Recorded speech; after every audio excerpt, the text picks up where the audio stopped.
বুধবার রাত থেকে চট্টগ্রামে শুরু হয় বৃষ্টি। তবে বৃহস্পতিবার সকাল ৮টার পর থেকে মুষলধারে বৃষ্টিতে নগরীর বেশ কিছু এলাকায় তৈরি হয় জলাবদ্ধতা। কোথাও হাঁটু পানি আবার কোথাও গোড়ালি পর্যন্ত তলিয়ে যায় চকবাজার, বহদ্দারহাট ও আগ্রাবাদ সহ বেশ কিছু এলাকায়। এতে ভোগান্তিতে পড়েন অফিসগামী মানুষ। সড়কে যানবাহন কম থাকায় বাধ্য হয়ে বাড়তি ভাড়া গুনতে হয় গন্তব্যে পৌঁছতে। স্থানীয়রা বলছেন, যেসব এলাকায় এখনও জলাবদ্ধতা নিরসন প্রকল্পের কাজ শেষ হয়নি সেসব এলাকায় পানি নামছে ধীর গতিতে। গাড়ি ডুবে কষ্ট, যাত্রীর কষ্ট, আমাদের কষ্ট, চালানা কষ্ট। রাস্তাঘাট তো ভাঙা দেখা যায় না। মাঝখানে বৃষ্টি বাড়ির কারণে রাস্তা ভেঙেছে। অনেক বছর দিকে এত এমপি মন্ত্রী গেল, কেউ কেটে একটু সব দিকে তার সব দেনা।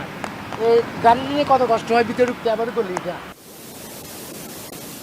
বরিশালে সকাল থেকে গুমোট আবহাওয়া থাকলেও বেলা ১২টার পর থেকে শুরু হয় মুষলধারে বৃষ্টি। ছাতা মাথায় দিয়েই গন্তব্যে ছুটতে হয় নগরবাসীকে। এতে সড়কে যাতায়াতে পোহাতে হয় ভোগান্তি আর গুনতে হয় বাড়তি ভাড়া। এই বৃষ্টিপাত আরও বেশ কয়েকদিন অব্যাহত থাকবে বলে জানিয়েছে আবহাওয়া অফিস। বৃষ্টিতে কষ্ট হইতে আছে এবং অনেক সময় বাইরে দেওয়া যায়, কোনো পথে গাড়ি পাওয়া যায় না, রিক্সা পাওয়া যায় না।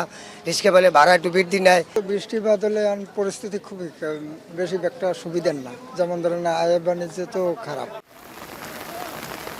এদিকে টানা বৃষ্টিতে জলাবদ্ধতার কবলে কুষ্টিয়া পৌরসভার ১৩ নম্বর ওয়ার্ড। এতে পানিবন্দী হয়ে পড়েছেন কয়েকশো বাড়িঘরের বাসিন্দারা। শামীমা রহমান শাম্মী, এখন।